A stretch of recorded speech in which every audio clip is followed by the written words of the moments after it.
एक लड़का जो कि बचपन से ही पढ़ने में काफ़ी तेज़ था, लेकिन घर की माली हालत ठीक ना होने की वजह से जैसे तैसे मैट्रिक तक की पढ़ाई करता है और फिर मैट्रिक की पढ़ाई करने के बाद अपनी पढ़ाई छोड़ देता है और फिर अपनी घर की माली हालत सुधारने के लिए एक नौकरी की तलाशी में अपने शहर को छोड़कर एक अनजान शहर में चला जाता है।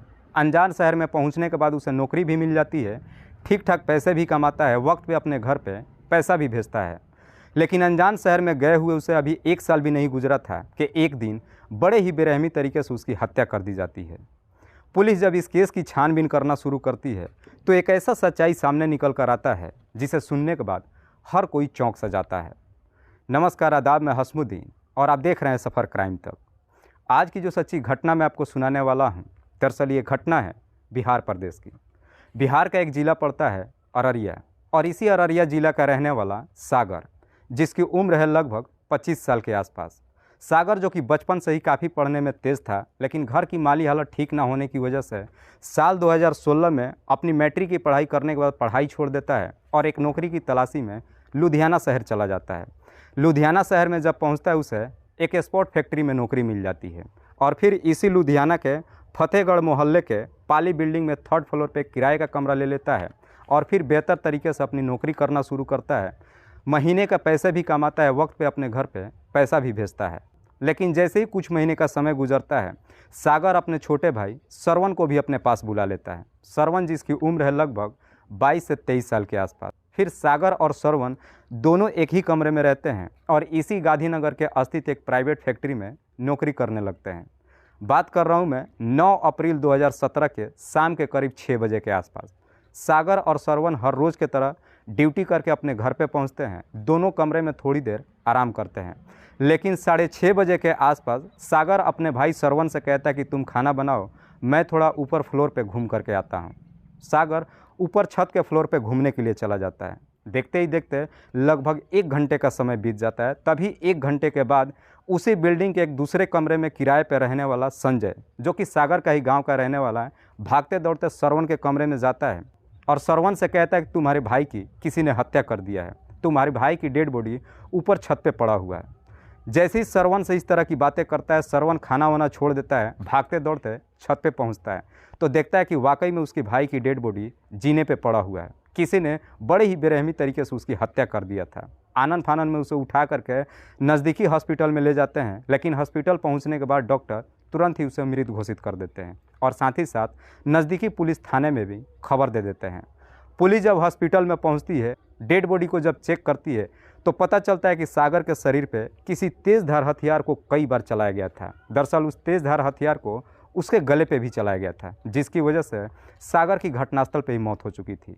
पुलिस सबसे पहले सागर की डेड बॉडी को अपने कब्जे में लेती है और फिर पोस्टमार्टम के लिए भेज देती है। और फिर इस केस की छानबीन करने के लिए पुलिस सबसे पहले सागर के भाई सरवन से पूछताछ करती है। तो सरवन कहता है कि साहब, हर रोज़ की तरह हम लोग शाम को ड्यूटी से घर आए, घर आने के बाद भाई छत पर टहलने के लिए गया, लेकिन 1 घंटे के बाद ही मेरे ही गांव का रहने वाला संजय भागते दौड़ते आकर के बोला कि तुम्हारे भाई की किसी ने हत्या कर दिया है। आखिरकार पुलिस सरवन के तहरीर पर धारा 302 के तहत अज्ञात अपराधियों के विरोध में मुकदमा दर्ज करती है और फिर इस केस की छानबीन करना शुरू करती है। पुलिस इस केस की छानबीन करते हुए अपने टीम को लेकर घटनास्थल पर पहुंचती है। जब छत पे पहुंचती है तो देखती है कि छत के फ्लोर पे काफ़ी मात्रा में खून लगा हुआ है, साथ ही साथ जीने पे भी काफ़ी सारा खून लगा हुआ है। पुलिस जब घटनास्थल की मुआयना करते हुए बिल्डिंग से बाहर निकलती है तो देखती है कि बिल्डिंग के बाहर लगभग 2 दर्जन साइकिल खड़ी हुई है। दरअसल बिल्डिंग में टोटल 30 कमरा था और मकान मालिक ने ये 30 कमरा प्रवासी मजदूरों को किराए पर दे रखा था। जितने भी मजदूर थे, मैक्सिमम मजदूर उसमें बिहार प्रदेश के ही रहने वाले थे और ज़्यादातर सरवन के ही गांव के इलाके के रहने वाले थे। मकान के मालिक ने बिल्डिंग के सामने ये किराने का अपना दुकान खोल रखा था। उस बिल्डिंग में जितने भी मजदूर थे, अपने मकान मालिक के दुकान से ही सारा सामान खरीद करके लाते थे। पुलिस जब उस साइकिल के बारे में मकान मालिक से जब पूछताछ करती है तो मकान मालिक कहता है कि साहब, ये सारी की सारी साइकिल इस बिल्डिंग में जितने मजदूर रहते हैं उन्हीं की है। जहाँ पे साइकिल खड़ी थी वहाँ पे एक साइकिल का चाबी भी गिरा हुआ था। पुलिस अब इस केस की छानबीन करने के लिए अपने खबरियों को भी काम पर लगा लेती है। पुलिस उस चाबी को लेकर के थाने में पहुँच जाती है। पुलिस थाने में बैठ करके इसी केस के बारे में सोच रही थी, तभी पुलिस अधिकारी का दिमाग ठनकता है। पुलिस तुरंत ही अपने टीम को लेकर के फिर से बिल्डिंग के सामने जाती है और उस साइकिल के बारे में तमाम मजदूरों से कहती है कि जिसकी भी साइकिल है सब के सब अपनी साइकिल यहाँ से हटाओ। सारे मजदूर आते हैं और सब के सब अपनी अपनी साइकिल वहाँ से अलग हटा लेते हैं, लेकिन एक साइकिल वहीं पे पड़ी रह जाती है। पुलिस अधिकारी अपने कांस्टेबल से कहता है कि इस चाबी से उस साइकिल के ताले को खोलो। कांस्टेबल जब उस साइकिल के ताले को जब खुलता है, ताला खुल जाता है। पुलिस जब उस साइकिल के बारे में मज़दूरों से जब पूछताछ करती है तो सारे के सारे मज़दूर एक ही सुर में जवाब देते हैं कि साहब ये हमारी साइकिल नहीं है। मकान मालिक जो सामने किराने का दुकान खोल रखा था उसमें उसने सीसीटीवी भी लगा रखा था। पुलिस जब उस सीसीटीवी को चेक करती है तो पता चलता है कि 9 अप्रैल 2017 को शाम के करीब 6 बजे के आसपास एक व्यक्ति साइकिल लेकर आता है। साइकिल बड़ी तेज़ी से वहाँ खड़ा करता है और बड़ी तेज़ी से बिल्डिंग के अंदर एंट्री करता है। लेकिन बिल्डिंग के अंदर एंट्री करने के बाद थोड़ी ही देर के बाद काफ़ी तेज़ी में वहाँ से बाहर निकलता है। साइकिल उठाने की कोशिश करता है लेकिन हड़बड़ाहट में वहीं पे गिर जाता है और काफ़ी डरे सहमे अपनी साइकिल को वहीं पे छोड़ देता है और वहाँ से फरार हो जाता है। पुलिस जब उस सीसीटीवी फुटेज को सागर के भाई श्रवण को दिखाती है, श्रवण जब उस सीसीटीवी फुटेज को देखता है तो उसमें व्यक्ति को देख करके पहचान लेता है और श्रवण कहता है कि साहब ये कोई और नहीं बल्कि मेरा ही चचेरा भाई अशोक मंडल है। अशोक मंडल जो कि श्रवण के कमरे से थोड़ी ही दूर पे किराए का कमरा लेकर रहता था, वो भी एक स्पोर्ट फैक्ट्री में नौकरी करता था। पुलिस जब अशोक के बारे में श्रवण से पूछताछ करती है तो श्रवण कहता है कि साहब मेरे भाई का अशोक से कुछ दिन पहले झगड़ा हुआ था। जब से झगड़ा हुआ था उसके बाद से ना तो हम लोग कभी अशोक के कमरे पे जाते थे और ना ही अशोक कभी हमारे कमरे पे आता था। पुलिस श्रवण से फिर से पूछताछ करती है कि जब तुम्हारे भाई की हत्या हुई थी उसके बाद से कभी अशोक तुम्हारा हाल चाल लेने के लिए आया था कि नहीं आया था। इस पर श्रवण कहता है कि साहब आने की तो छोड़िए, उसने हमें फ़ोन तक भी नहीं किया है। श्रवण जैसे ही इस तरह की जवाब देता है पुलिस को कहीं ना कहीं अब अशोक के ऊपर ही शक चली जाती है। इसीलिए शक के आधार पर पुलिस अशोक को ही अपने कस्टडी में लेकर थाने पहुंच जाती है और फिर अशोक से सागर की हत्या के बारे में पूछताछ करती है। अशोक कहता है कि साहब मैं मानता हूं कि मेरा सागर के साथ में झगड़ा हुआ था, लेकिन मैंने सागर की हत्या नहीं किया है, बल्कि सागर के जिस दिन हत्या हुई थी उस दिन तो मैं इलाके में ही नहीं था। अशोक जैसी इस तरह की बातें कहता है पुलिस अब बिल्कुल कन्फर्म हो जाती है कि अशोक सब कुछ झूठ बोल रहा है। पुलिस अब उस सीसीटीवी फुटेज को अशोक के सामने रखती है और कहती है कि जब उस दिन तुम इस इलाके में नहीं थे तो फिर शाम के वक्त अपनी साइकिल लेकर इस बिल्डिंग के सामने क्यों आए थे और बिल्डिंग में क्या करने के लिए गए थे।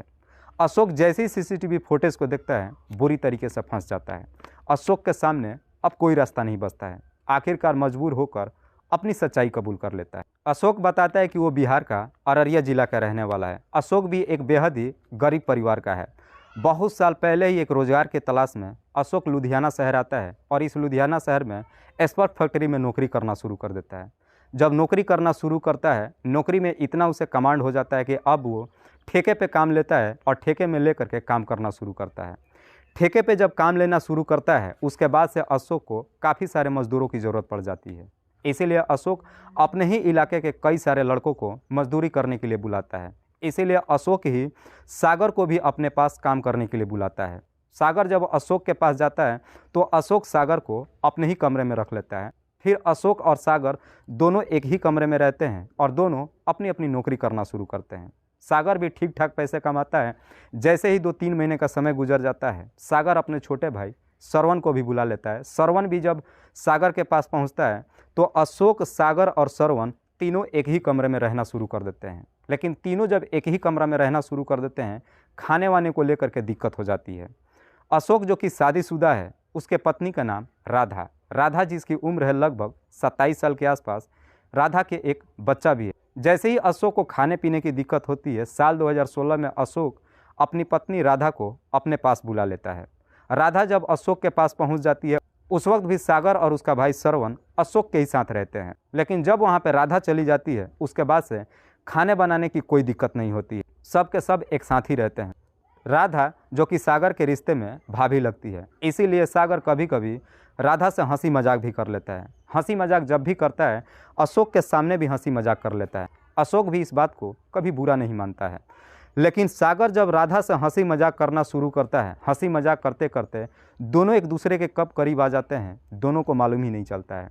और फिर राधा और सागर के बीच में लव अफेयर शुरू हो जाता है और फिर उन्हीं के कमरे में दोनों के साथ संबंध भी बनना शुरू हो जाता है। एक बार जब ये सिलसिला शुरू होता है उसके बाद से कभी थमने का नाम ही नहीं लेता है। उसके बाद से सागर अक्सर कोई ना कोई बहाना बनाकर छुट्टी ले लेता है और घर ही पे रहता है। अशोक और श्रवण जब ड्यूटी के लिए चले जाते हैं, सागर अपनी भाभी राधा के साथ बड़े मौज मस्ती में समय गुजारता है।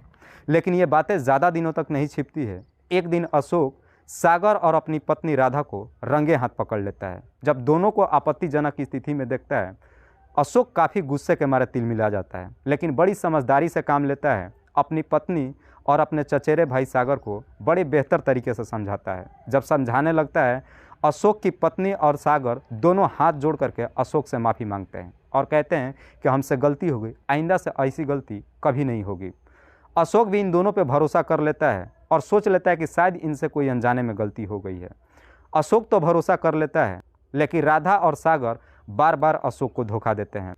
अशोक के पीठ पीछे ही यह सिलसिला लगातार जारी था। आखिरकार एक दिन अशोक फिर से इन दोनों को रंगे हाथ पकड़ लेता है।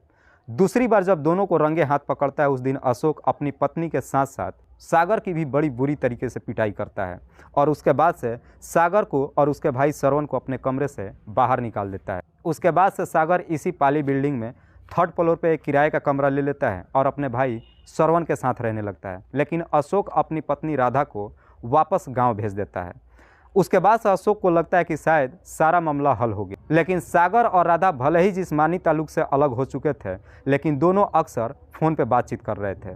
दोनों जब फ़ोन पे बातचीत कर रहे थे, आखिरकार इस बात की जानकारी अशोक के पूरे गांव वालों को मालूम चल जाता है। इस वजह से अशोक की गांव में भी काफ़ी बेइज्जती होने लगती है। जब अशोक को मालूम चलता है कि सागर अभी भी उसकी पत्नी से बातचीत करता है, सागर काफ़ी गुस्से में आ जाता है। लेकिन फिर भी अशोक काफ़ी समझदारी से कदम उठाता है।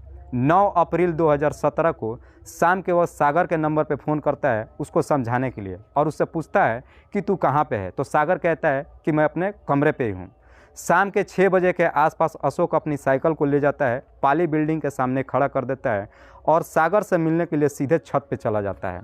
लेकिन जब छत पे पहुंचता है तो उस वक्त सागर अशोक की पत्नी राधा से ही बातचीत कर रहा था और बातचीत बड़े ही गंदे तरीके से कर रहा था। अशोक जब छत पे पहुंचता है, सागर उसे नहीं देख पाता है। अशोक काफ़ी देर तक खड़े होकर के और सागर को उसकी सारी बातों को सुनता है कि वो उसकी पत्नी से किस हद तक गंदी गंदी बातें कर रहा था। जब इस तरह की बातें सुनता है, अब अशोक का गुस्से का बांध टूट जाता है।